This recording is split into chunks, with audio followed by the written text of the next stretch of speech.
పండగైనా సంబరమైనా మీ ప్రతి సెలబ్రేషన్కి only choice వేగా jewellers. Suman TV ప్రేక్షకులకు నమస్కారం. ప్రస్తుతం మనతో పాటు ఉన్నారు ప్రముఖ జ్యోతిష్యులు బ్రహ్మశ్రీ నందిబట్ల శ్రీహరి శర్మ గురుగారు. వారితో మాట్లాడదాం శని వక్రగతి గురించి. గురుగారు నమస్కారం. గురుగారు వాగర్థ వివసంపృక్తౌ వాగర్థ ప్రతిపత్తయే జగతః పితరౌ వందే పార్వతీ పరమేశ్వరౌ. ఆదిత్యాయ చ సోమాయ మంగళాయ బుధాయ చ గురు శుక్ర శనిభ్యశ్చ రాహవే కేతవే నమః. శృంగేరి జగద్గురు పీఠాధిపతులకి కంచి పీఠాధిపతులకి నమస్కారములు తెలియచేసుకుంటూ కార్యక్రమాన్ని ప్రారంభిద్దాం. భారతదేశంలో ఇంకా ఎలాంటి పరిణామాలు చూడాల్సి వస్తుంది గురువు గారు? ఆల్రెడీ మనకి ప్రొటెస్ట్ నడుస్తుంది, నీట్ ఇలాంటివి జరుగుతున్నాయి, ఇంకా ఏం చోటు చేసుకోబోతున్నాయి? ఇప్పుడు మీకు గమనించుకుంటే ఈ ప్రొటెస్ట్లు అనేటువంటివి కూడా గత జూన్ అది ఈ జూలై 22వ తారీఖు నుంచే కదా గురువు గారు నీట్. అవును, ఈ యొక్క నిప్పు అణగారిన నిప్పులాగా ఉండి జూలై 22వ తారీఖు నుంచి చాలా ప్రొటెస్ట్లు చాలా ముందుకు వెళ్ళిపోయాయి. అంటే ఇది సహజంగా చాలా మంది వీక్షించేటువంటి మన సుమన్ టీవీ ప్రేక్షకులు తీసి పారేస్తారు, ఇదంతా ఏముందిలే అని చెప్పేసి.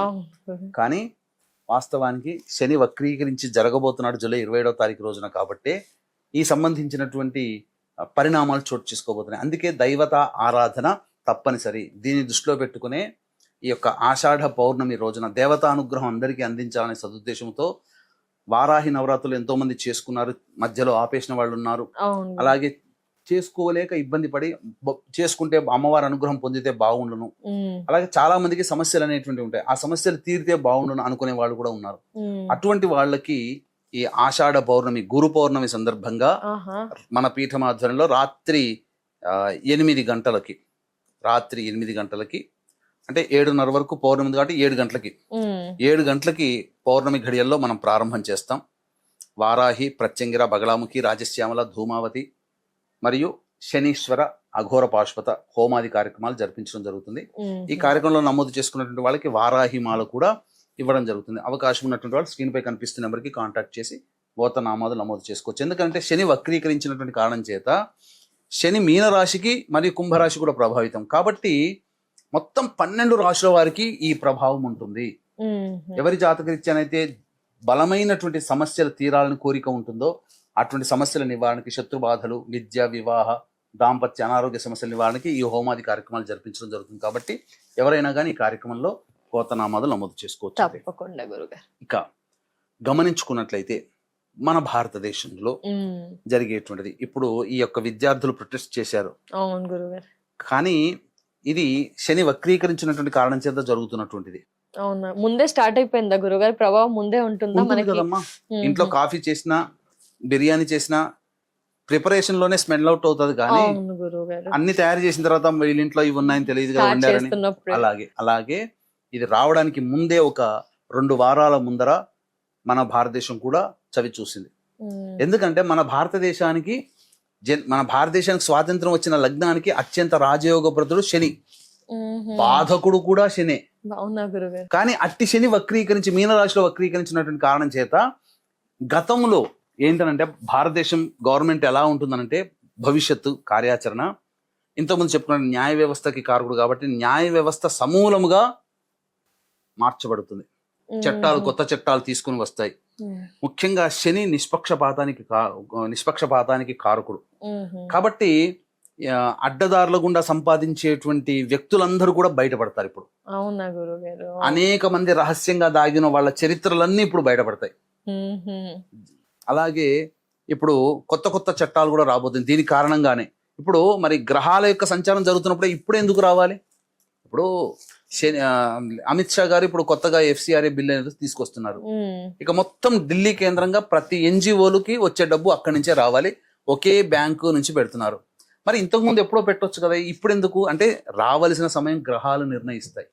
ఎప్పుడు ఏది జరగాలో ప్రపంచ వ్యాప్తంతో భారతదేశంలో కూడా గ్రహాలు నిర్ణయిస్తాయి. మన జాతకంలో ఏది జరగాలో కూడా గ్రహాలు నిర్ణయిస్తాయి. కాబట్టి ఇప్పుడు బిల్లు తీసుకొస్తున్నాడు అమిత్ షా. శని వక్రీకరించినాడు కాబట్టి పునరాలోచన, గతంలో జరిగినటువంటి వాటికి మళ్ళీ తప్పులు జరగకుండా పునరాలోచన. ఇప్పుడు జరిగింది ఈ ప్రొటెస్ట్ కదా, భవిష్యత్తులో ఇంకొకసారి ఎక్కడ కూడా భారతదేశంలో మళ్ళీ ప్రొటెస్ట్ జరగడానికి అవకాశం లేకుండా చట్టాలు వస్తాయి, పునఃసమీక్ష చేసుకుంటారు. ఈ యొక్క సంబంధించినటువంటి ఈ యొక్క ఈ యొక్క Neat ది విద్యార్థులందరూ protest. కూడా చేసే డీప్ స్టేట్ అవన్నీ ఉన్నాయి కదా, అవును గురు. వీటన్నిటికీ శని కారకుడు అక్కడ. ఇక్కడ అనిశ్చితి అనేటువంటిది ఉంటుంది. అంతేకాకుండా మన ఈ సంబంధించినటువంటి నరేంద్ర మోడీ గారి జాతక రీత్యా చూసుకున్న సెప్టెంబర్ 4వ తారీఖు వరకు అతని జాతకంలో బాగోలేదు. సెప్టెంబర్ గురువు గారు. సెప్టెంబర్ 4 అంతవరకు దాన్ని ఒడిసి పట్టుకోగలిగాడా, మోడీ తర్వాత విజృంభిస్తాడు. ఆహా. ఇంకా తప్పదు. తప్ప అంటే తర్వాత గట్టిగా మంచి రిజల్ట్స్ అనేటువంటి మోడీ చాలా దుందుడుకు చర్యగా సెప్టెంబర్ 4 వరకు అతనికి బాగోలేదు. అంటే ఓపిక పట్టాలా, ఏం చేయాలంటారు గురు? ఓపిక పట్టాల్సింది అంతవరకు అన్నిటికీ అది జరుగుతుంది. నిన్న నైట్ అందరికి మెసేజ్ చెప్పారు కదా ఇలా అని, నీట్ గురించి ఇలా జరిగింది, ఇక మీద జరగకుండా చూసుకుంటాం అది అలాంటివి. సెప్టెంబర్ 4 వరకు అతనికి మీద అభాండాలు అనేటువంటివి, అతన్ని క్యారెక్టర్ అసాసినేషన్ చేయడం కానీ, అవును గురుగారు, ఇన్ని రోజులు పాజిటివ్ గా అనిపించింది మోదీజీ గారి అది. మీద, ఇప్పుడు నెగిటివ్ వచ్చేది అంతా Negative. గ్రహ ఇంపాక్ట్. ఇంకా ముందుగా సెప్టెంబర్ 4 వరకు జూన్ కనీసము ఈ యొక్క ఆగస్టు అంటే జూలై 29, 30వ తారీఖు వరకు కూడా ప్రభావం ఎక్కువగా ఉంటుంది. తర్వాత మెల్లమెల్లగా తగ్గుతుంది. సెప్టెంబర్ 4 తర్వాత మోడీ జాతకరీత్యా అతనికి బాగోలేదు కాబట్టి కామ్గా ఉండడం, భరించడం, తర్వాత చేయాల్సిన కార్యక్రమాలు భవిష్యత్తులో వీటన్నిటికీ కూడా చేయిస్తాడు. ఓకే గురుగారు, ప్రపంచ వ్యాప్తంగా భారతదేశ పరంగా ఇలాంటి పరిణామాలు అయితే చోటు చేసుకుంటాయి. మరి ద్వాదశ రాశుల పైన ఎలాంటి ప్రభావం ఉండబోతుంది గురుగారు? ఎందుకంటే ప్రపంచ వ్యాప్తంగా వినడానికి కూడా ఇలా అనిపించింది, దేశవ్యాప్తంగా ఎలా చెప్పారు, మరి ఇండివిజువల్ గా కూడా చాలా మంది తెలుసుకోవాలి అనుకుంటారు. మేష రాశి లేదా మేష లగ్నంలో జన్మించిన వారికి శని వక్రగతి వల్ల ఎలాంటి ప్రభావం ఉండబోతుంది గురుగారు? సహజంగా మేషరాశి లేదా మేషలగ్నంలో జన్మించినటువంటి వాళ్ళకి 12వ ఇంటిలో శని ఉండి వక్రీకరించి కుంభరాశితో సంబంధం ఏర్పడింది. ఇక్కడ ప్రధానంగా ప్రయాణాల విషయంలో జాగ్రత్తలు పాటించాలి. ముఖ్యంగా ఇక ఖర్చుల విషయంలో కూడా గతంలో పెట్టినటువంటి ఖర్చులకి మళ్ళీ పునరాలోచన చేసుకునే అవకాశాలు ఉంటాయి. అలాగే మనకు సంబంధం లేకుండా ఎదుటి వాళ్ళ మీద డిపెండెన్సీ అయ్యేటువంటిది కూడా ఉంటుంది. కాబట్టి స్వతంత్రంగా నిర్ణయాలు తీసుకునే అవకాశాలు పెంచుకోవాలి. ఇది ఒకటి.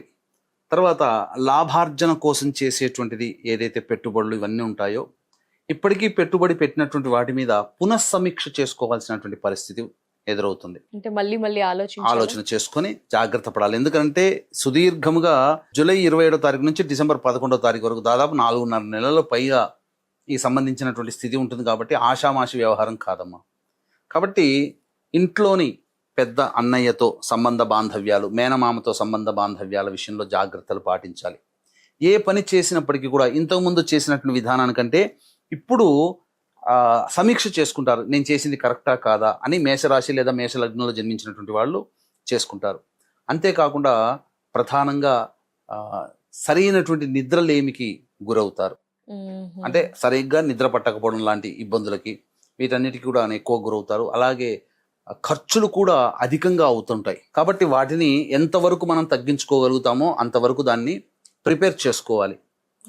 ఆకస్మికమైనటువంటి ఖర్చులు, ఎందుకంటే రాహు ఆకస్మికంగా జరిగేటువంటి సంఘటనలకు కారకుడు. మాయ, ఇప్పటి వరకు మనం అనుకున్నది ఒకటైతే ఇప్పుడు జరగబోయేటువంటిది ఇంకొకటి, జరుగుతున్నది ఇంకొకటి అనే మాయా తెరని తెలుసుకుంటారు. తద్వారా ఆలోచనలో పడిపోతారు ఇంకా రాశి వాళ్ళు, ఇంకా జాగ్రత్తగా ఎలా ఉండాలి అనేటువంటి విషయం పట్ల.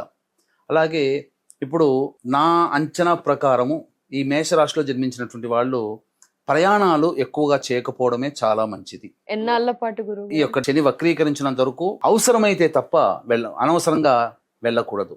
అలాగే ఈ యొక్క మాస్ ప్రజలందరూ కూడా కలిసి ఒక చోట ఉంటారు, గ్యాదర్ అవుతుంటారు, మ్యాస్ గ్యాదరింగ్ అని అంటారు కదా. ఈ మాస్ గ్యాదరింగ్ అనేటువంటిది ట్రైన్లు కావచ్చు, అలాగే ఈ సంబంధించినటువంటి ఫ్లైట్స్కి సంబంధించింది కావచ్చు, మళ్ళీ విమాన ప్రమాదాలు పెరిగే అవకాశాలు ఉంటాయి. కాబట్టి జాగ్రత్తలు పడాలి. ఇవన్నీ కూడాను పునఃసమీక్ష చేసుకోవాలి. అవసరమైతే తప్ప వెళ్ళకూడదు. దైవానుగ్రహాన్ని పొందే ప్రయత్నం ప్రతి రాశి వాళ్ళు చేయాల్సిందే, మేషరాశి వాళ్ళు కూడా చేయాల్సిందే. ఎందుకు చెప్తున్నాను అంటే దైవమే మనల్ని కాపాడేది. ఖర్చుల విషయంలో కానీ ఆరోగ్య విషయంలో కూడా జాగ్రత్తలు పాటించాలి. ఇప్పుడు శని సంబంధించినటువంటిది ఈ యొక్క సంబంధించినటువంటి సహజ భచక్రంలో మీనరాశిలో ఉన్నాడు కాబట్టి ఇక్కడ ప్రధానంగా కుంభరాశితో లింక్ ఏర్పడింది. కుంభరాశికి వెళ్ళకపోయినా కుంభరాశితో లింక్ ఏర్పడింది కాబట్టి ఇతరులతో సంబంధ బాంధవ్యాలు, కొత్త వ్యక్తులు, పరిచయమైన వ్యక్తుల పట్ల ఆలోచన చేయాల్సి వస్తుంది. తర్వాత ఫైనాన్స్ రంగంలో ఉన్నటువంటి వాళ్ళకి అనిశ్చితి, ఎక్కువ ఇబ్బందులు అనేటువంటివి వస్తుంటాయి. సమస్యలే, మనం శని ప్రభావం వలన సమస్యలు, కొత్త వ్యక్తులు కూడా పరిచయం అవుతారు. కాబట్టి ఆలోచన చేసి మనం స్నేహహస్తాన్ని ఇవ్వాలి. ఇక తర్వాత సంతానము పొందేటువంటి అభివృద్ధి కూడా కారకమవుతుంది. సంతానము కొంత అభివృద్ధి అనేటువంటిది కలుగుతుంది. వాళ్ళకి మంచి మంచి స్థితిగతులు కలుగుతాయి, మంచి ఉద్యోగంలో స్థిరపడము. ఈ మేషరాశిలో లేదా మేషలగ్నంలో జన్మించినటువంటి వాళ్ళు పిల్లలకి శుభకార్యాలు, వివాహాలు జరగడము వాళ్ళ చేతుల మీదుగా జరిగే అవకాశాలు ఉంటాయి. తర్వాత ఆరోగ్యం పట్ల శ్రద్ధ వహించాలి. ఇక్కడ ముఖ్యంగా ఈ మేషరాశి లేదా మేషలగ్నం వాళ్ళు ఆరోగ్యం పట్ల పునఃసమీక్ష చేసుకోవాల్సిన పరిస్థితి. ఎందుకంటే లాభస్థానం నుంచి ధర్మ త్రికోణంలో ఈ యొక్క ప్రభావం అనేటువంటిది ఎక్కువగా పడుతుంది కాబట్టి ఈ సంబంధించినటువంటిది తీసుకోవాలి. అందుకనే దైవానుగ్రహాన్ని అందరికీ అందించాలనే సదుద్దేశంతో ఈ యొక్క గురు పౌర్ణమి సందర్భంగా మన పీఠమాధ్వర్యంలో వారాహి, ప్రత్యంగిర, బగలాముఖి, రాజశ్యామల, ధూమావతి, ఈ యొక్క శనైశ్చర, అఘోర పాశుపత హోమాది కార్యక్రమాలు జరిపించి వారాహి మాల ఇవ్వడం జరుగుతుంది. అవకాశం ఉన్నటువంటి వాళ్ళు స్క్రీన్ పై కనిపిస్తున్న గురు పౌర్ణమి జూలై 29వ తారీఖు రోజున జరపబడుతుంది. అవకాశం ఉన్న వాళ్ళు స్క్రీన్ పై కనిపిస్తున్న నెంబర్కి కాంటాక్ట్ చేసి గోత్రనామాలు నమోదు చేసుకోవాలి. ఏం పరిహారం పాటించాలి గురుగారు మేషరాశి వారు ఏమైనా? మేషరాశిలో జన్మించినటువంటి వాళ్ళు ప్రధానంగా చిన్నమస్త కవచ పారాయణం, అలాగే రుద్ర కవచ పారాయణం ప్రతిరోజు చేసుకోవాలి. అలాగే పెద్దవాళ్ళకి సహాయ సహకారాలు ఉచితంగా అందించే ప్రయత్నం చేస్తుంటే మంచి జరుగుతుంది. తప్పకుండా. ధన్యవాదాలు గురుగారు. నమస్కారం. సర్వం శ్రీ ఉమామహేశ్వర పర బ్రహ్మార్పణమస్తు.